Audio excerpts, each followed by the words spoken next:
Welcome to Empire Building, the podcast where we talk about building big businesses and even bigger lives. I'm your co-host, Sarah Reynolds. I'm Seychelle Van Poole.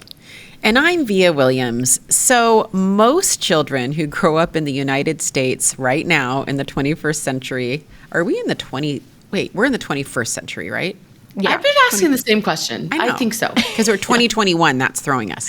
Yeah. Okay. We're in the 21st century. Good. That's a good way to launch. Most children, anyway, who grow up now in 2021, 22, 23 are raised in households where all the adults work, right? But back in the day, it was the male who traditionally brought home the bacon and the female fried it in the pan, ladies. I mean, that's how it used to be, right? Those times have pretty long passed, but, we're at a point now where we're even going, more extreme, where almost a third of American households have a female breadwinner. Did you know that?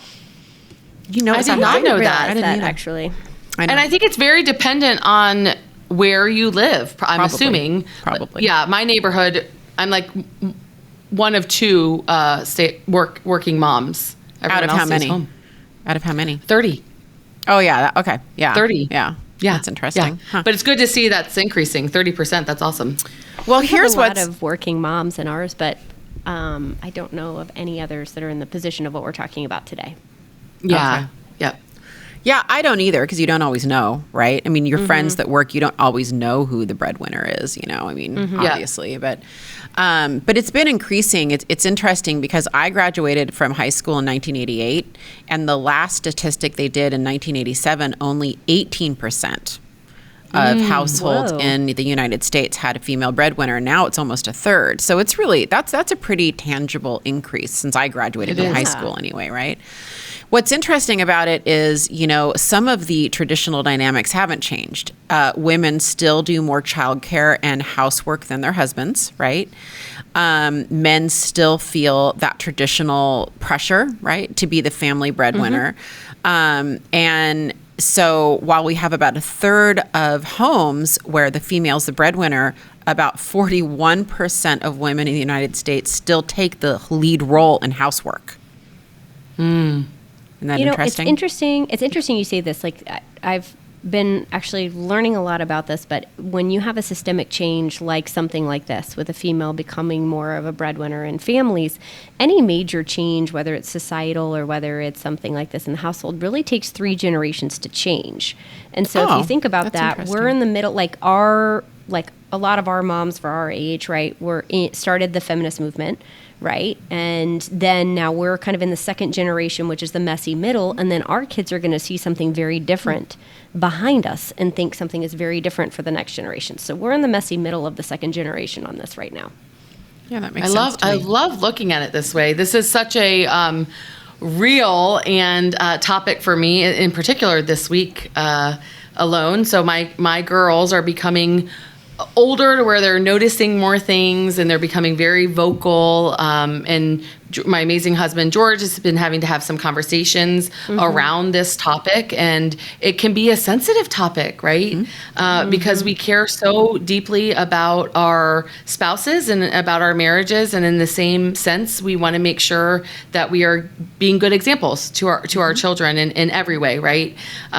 George and I looked at each other this week and said, we've never sat down and said, what is the outcome we want with our kids? Meaning, how will we know if we won parenting? And I was like, we need to sit down and do that, right? Because for me, it's like being an example of a female breadwinner. That's what I would like to show my girls. They can be whatever. But we're going to talk about 4 things. Yeah. 4 things to strengthen our marriages and families, right? I mean, it is a unique dynamic, right? It's a unique dynamic that, it says 30%. It feels a lot lower to me. I was really surprised at how high that was. And so, we put a lot of care and consideration into, what we would talk to you about. And I think that this is a fairly vulnerable topic for all of us. It's I think we're all a little nervous about talking about it, if I can say that, what are our husbands going to think when they listen to this episode? I mean, it's tricky for sure. We're feeling it. I think we're pretty strong women, right? Yes. And I think that there's a lot of women I coach and mentor, meet, who reach out to me on social media, I'm sure with you guys, who are starting to really kick ass in their respective industry and fields. And I see them just, growing and becoming more financially successful, and they are stopping themselves. They're like putting a governor on themselves because they're concerned about this. So there are, I have hope for you, all three of us. There are ways you can have a healthy marriage and family and do this, right? And we're going to walk through 4, we think, of the most important aspects to make it a good, healthy, functional relationship, right? Family unit and relationship. Is that fair? Yeah. I mean, I'm having an aha when you said that because, with that stat and when you said 30%, I'm like, is that right? That doesn't feel right. Because I know. I mean, if you think about it, the three of us today, right, are some of the top female breadwinners in America, right? And we are having reluctance talking about it right now. So the reason we don't feel it is because no one's talking about it. Yeah. And I think that is what is so powerful about us starting the conversation of how to have an amazing marriage and at the same time really go against traditional norms where the female is the primary breadwinner. And here's what just hit me when you said that. I was like, wait a minute. Like, so if you have a dual income couple and someone's making $90,000 a year and someone's making $80,000 a year, and technically the woman's like that might fall into that statistic. Our cases are a little more extreme. And I think I think that's probably what we're talking to. That just hit me. I'm like, well, it could be $1 more and you get into that stat. I think, the more extreme female breadwinners where there's a pretty big delta, that's, probably our reality a little bit. Yeah, it's really who is responsible for making sure the mortgage is paid. Yeah. You have the money the lights stay on. If we're wanting to put in a pool, who's going to pay? Like who's carrying the pressure of the weight of that financial decision? Who's the tree shaker? In terms of who's the jelly making maker? that happen? Yeah. Yes. Yep. And they're both. I want to make sure we're clear. Like, especially with all three of us kids are involved, both roles are ridiculously important. Yeah. So important. For sure. And so, like, as we jump into this today, I think we're uncomfortable a little bit because we recognize that the role at home is just as important as the role at work is. And our husbands are actually supporting us vocally in doing what we do best. And a lot of people don't feel like they even have permission as a female breadwinner to go do that. And so I think we're in this really amazing, unique opportunity because our husbands fully support us in doing what we do best. And it's so rare to have that. So I'm excited and nervous. Yes. We'll say that was beautiful for our point number 1, right? Because it's respecting each other, right? Yes. We just got back. I was away for 4 sleeps and on a work trip, and I got home, and George was very obviously upset, which he's not really doesn't get upset. And he said, I had to have a really hard conversation with Caitlin, our second, because she was comparing you to all of the moms at school. And she was trying to figure out why you're not at school all the time with her. And it sort of led into a heated discussion. and at the end of it, I looked at him and he looked at me and I said, we're not appreciating one another right now. What I'm hearing you say is that you don't feel I'm appreciating you on our team, and I'm not feeling like you appreciate me on the team. Wow. And that we need to start appreciating one another. We need to start respecting one another, that we each sort of hold a different role, right? All the pressure of finances is all on me. And he looked at me and said, and the pressure of everything else in our family is all on me. That's right. Yeah. That's right. And we both are having pressure. Yeah. And it's like, okay, the first step is to appreciate. We're saying respect, but it's like respect and just show appreciation for what the other person does, right? And being a team. So, one thing I love that because you're so right. And one thing that's helped us a lot with moving forward in our communication with that is actually just reading the book, The 5 Love Languages.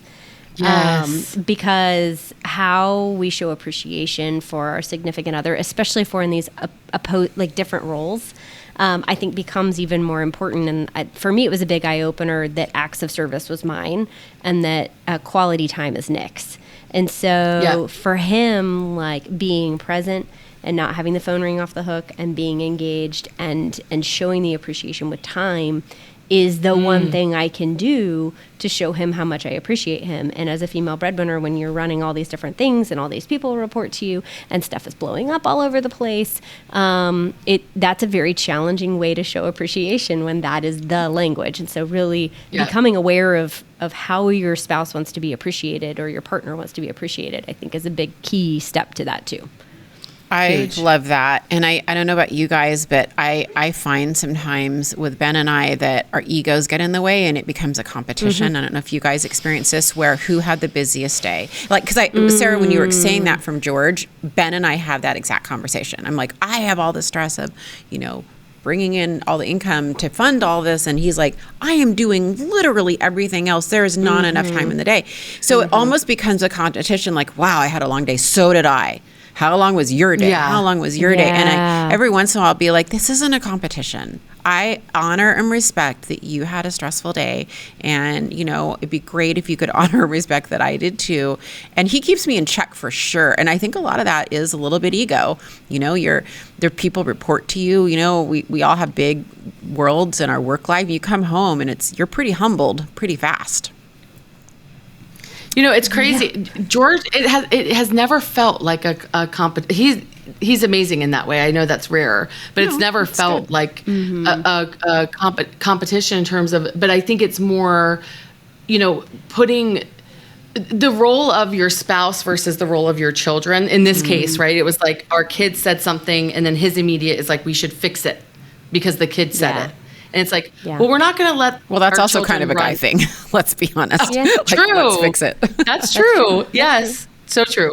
So, but focusing on our goals, right? Making sure we're in alignment of our goals is what came up as well, which helped. The other thing too, like I just want to point out, at least in our personal situation, is like we didn't plan for one of us to be the breadwinner and one of us to not. It was more like this wonderful, amazing child came into the world, and all of a sudden you wake up and realize that, like, whoa, all of these other things are now on our plate. And what is, like, almost non-verbally, like, we each assumed roles. But I don't know that for, like, Nick's sake, like, that was, like, he was like, yes, I was born to do this. This is what I want to do. Like, he also has an identity and a desire to have a career someday too, and so he is consciously jumping in on taking like a role that maybe we're like, who is maybe best suited to do this in each side, but it's not like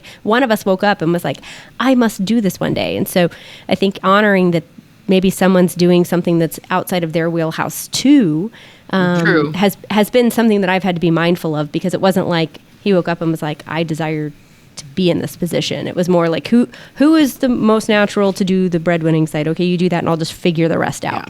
So it for sure has to be in alignment on our goals, not like one of your goals, right? Yeah. Mm-hmm. So that was important, I think, to start with that. I mean, that's respect is kind of the foundation of all of this. The second one, which is going to be no surprise to anybody, because it's number one, it's the biggest conflict in any marriage, and number two, it's the title of this, is finances. I mean, we have to talk about finances if we're talking about, female breadwinner, right? And so the biggest source. Okay, I have to start over, Seychelle, because you were typing and it blocked my script. So we're going to start over. It's okay. We're going to start with the finances. Okay, number 2. So we have to talk about finances if we're going to talk about a female breadwinner, and that's our second one, finances. It's the biggest source of conflict in any marriage, and it could potentially be a really big source of conflict in this situation. It's actually, we're good now with this topic. We've had our moments for sure when finances have been tight. And I was thinking about it because, when we were talking about this episode this week, and I think that's part of our success. I think if you've gone through financial hardship, you learn to recognize that however revenue and income can come into your life, that's a good thing. And you become aligned. Like, we're both super grateful for the income that comes into our life. And we really view this as like the family, like Via has the family job. Like, let's all support the primary source of income rather than male, female, whatever. We just view, there's a family business, Williams Inc., right? And, you know, I have this one role to go and bring, you know, X amount of money, and Ben's got this role to keep the engine running, and, you know, tree maker, jelly maker. And so I think that, you know, finances have turned into a decent topic for us, but they used to be really stressful. But the one thing I wanted to share, and I'm really curious to hear what you guys are doing on this topic, but what has worked for us, and again, for us, it's been important and it's worked well. I'd be curious to hear if you guys are the same. One of us is in charge of like the daily bookkeeping or the weekly bookkeeping. Like, one of us is in charge of paying the bills and making sure, you know, everyone's set, like the kids' soccer's paid and all that. And then the other one of us is focused on savings, reserves, long-term investments. And then having those two separate roles has just it's worked really well for us. We both feel part of the finances, but we have different roles. This actually came up at our couples goal setting retreat, which I highly recommend. And especially if you're in this category, it's a great time to get away and connect with your spouse. And when we did that, I was in charge of main breadwinner, also in charge of paying bills, and our financial world has changed over the last couple years in a way where there's a lot of things I don't understand because I have never been in this situation before, and in a good way. And there's not a lot of people you can say that to or talk to about that. And I remember looking at him and I said, I need your, like, because he's the smartest man and almost perfect SAT score, like brilliant guy. And I'm like, I need your brain on making sure that we are making wise decisions, that I'm being a good steward of everything that God has gifted us. And we started implementing a regular meeting. And so now we don't have it to where one of us does one thing and the other does. I'm paying the bills, but then in that paying the bills meeting, we go over our net worth. We go over what decisions are we wanting to make. We recircle on the goals that we set at the couples goal setting retreat. And so implementing a regular meeting and having a process and system around that has really helped us a lot. Is making sure that they feel very included in the finances and they understand what's going on. And then it also allows for you to have another shoulder to carry some of the pressure to where you're looking at it together. Are one of you guys, okay, I'm curious for both of you, because we're all three female breadwinners. Who's the spender and who's the saver in your marriage? Neither of us really spend that much. I think that's something that we've been on alignment. So neither pretty of you much. Yeah. I mean, I probably spend a little bit more than he does just because I do love shoes. So there's that. But, I would say like both of us we were very purposeful early on in our relationship of understanding what our long-term goals were. And we've met regularly on those. And Nick is incredibly strategic. That's something that's like his superpower. He is very strategic. And so that's in how we raise Quinn. That's in how he spends time. That's in how he spends money. He understands that like what he spends has a purpose and a reason behind it. And so neither of us are really spenders in that way. But I will say he's very good about looking at like the wealth building and the net worth side of things from like an investment strategic standpoint, and asking questions where I'm like, oh, I never would have thought to do that, or I would not have considered that. And so that's probably where his superpower is. But interesting question on the spending. Yeah. Are you guys equally aligned, Seychelle, with like building net worth, or is one of you kind of more the driver on that than the other? I'm probably well, I mean, I've admitted this on past episodes. I am absolutely the squirrel when it comes to like save. But I think Nick really is debt averse as well. And so we view debt as a vehicle. But I think both of us really don't love debt. Like that's something we've been risk averse from the beginning. And we were gifted by both of our parents to come out of college without debt. And so we were gifted, and I know a lot of people aren't, we were gifted like a zero debt start. And I think our goal has always been to try to keep a baseline of awareness around, like, if we take on debt, it's usually for real estate. It's pretty much the only thing we spend debt on. Everything else gets paid off on a monthly basis. So if we don't have the money in the bank, we just don't spend it. So I think that's been a good, like, monthly, meeting for us. If we want a new couch or we want a new car or whatever, it's like, well, then what are we going to do to earn the additional income to make that happen? So we're pretty debt averse. What about you, Sarah? I'm definitely the spender. Yeah, I'm the spender, the risk taker. Me too. He is actually the bigger net worth thinker. Oh, interesting. Okay. Which I learned at the couples goal setting retreat. That's cool. I thought really big until I actually we asked each other some questions. And I was like, whoa! I'm like, but no, I'm definitely we both are big savers as well, but he definitely if I had to choose one of us, it would definitely be him. I ask because I have turned into the net worth driver, and I am the spender, which is an interesting dynamic because I'm like. Don't spend it. Don't spend it. Spend it. Don't spend it. We have to do this, whatever. But Ben, it was just thinking about it, Sarah. Like you guys meet weekly, and you kind of decide together about your bills. I have completely abdicated that, and I will never not abdicate it. Like Ben, I have to have someone handling the daily bookkeeping, right? That's it's just good. Yeah. not my strong suit. Yeah. But I also abdicated the other part until about a year ago is when a year and a half ago, we had a conversation and I said, I think I should take over long-term finances, reserves and investments. And we had a lot of talks about it.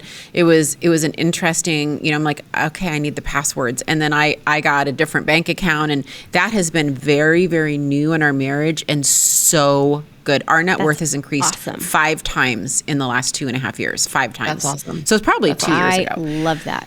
Well, and you've gotten really clear and purposeful, which I think is like our third part of this episode, right? Which is define how you're going to contribute. And what we're hearing is that in action, Bia. That's so awesome. Of being clear about your jurisdiction and being clear about what you want. And I know you kind of have a rule that you use, so I'll let you go into that. But it's super cool. Yeah, I mean, it might be different for everybody, but I started when I had my first, so I have 3 kids, 20, 17, and 11. And when I had Michael, my oldest, it became evident to me, and everyone's different. Some people might have more ability to do more, a higher ceiling. I made a decision in my first year of being a new mom that there's 3 major things that have to happen in life, right? Number 1, have a career for me. I'm a working mom. Have a career. Number 2, being a good wife and mother. And number 3, managing the household. Just all the things, right? The meals, the bills, the shuttling the kids back and forth, right? I think of a household as a business. It's just like managing the household, right? And I knew and I learned early on I could do 2 of the 3. I couldn't do 3 of the 3. It wasn't going to happen. Yeah. And so being a good wife and mother is not optional. And I'm a working mom and we need and like our income. And so number 1 wasn't optional. So that meant I had to learn how to leverage, the household and the kids' daily activities. And that has been a big source of not conflict, conversation.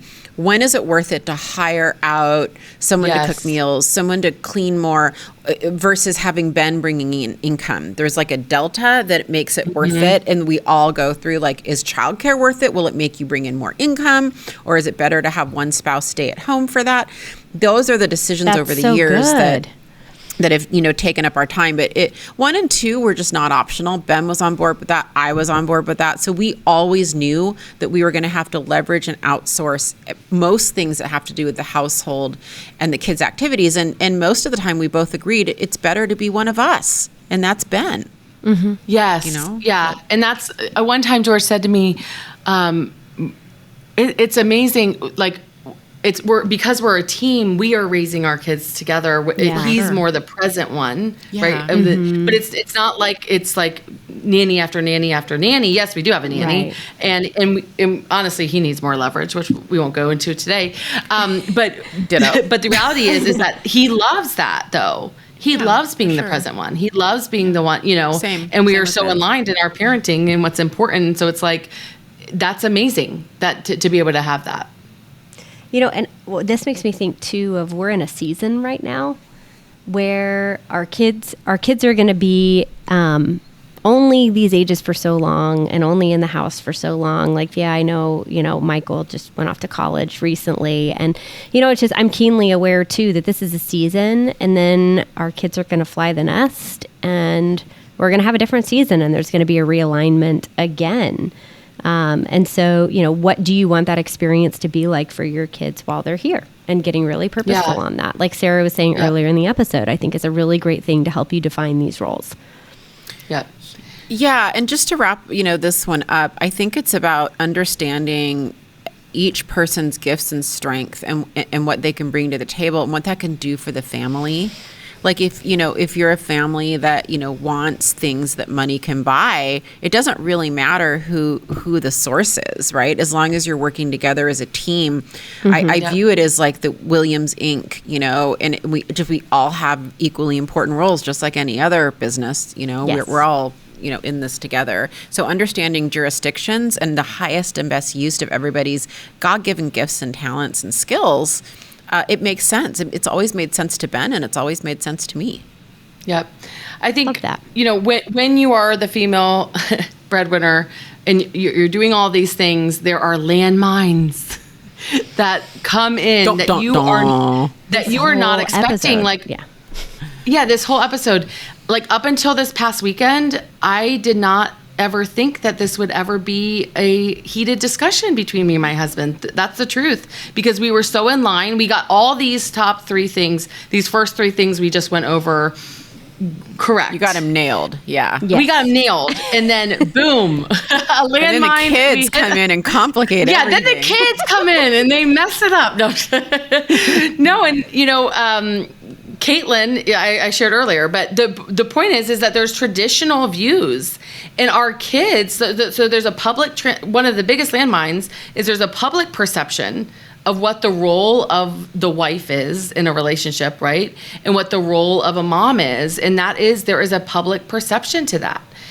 There's also public perception in terms of what your kids see, right? My daughter counted and knew how many moms volunteered at the school, and knew that only 2 dads volunteered at the school. And she sees her dad being super involved and her mom not. And she's wondering to herself, wait, my family's different. That? Yeah. Like, it's really like, wait a second, I think my mommy and daddy are different. And then started talking about it. And then that's a landmine. Understanding that when you are the female breadwinner, you are going up against a different perception.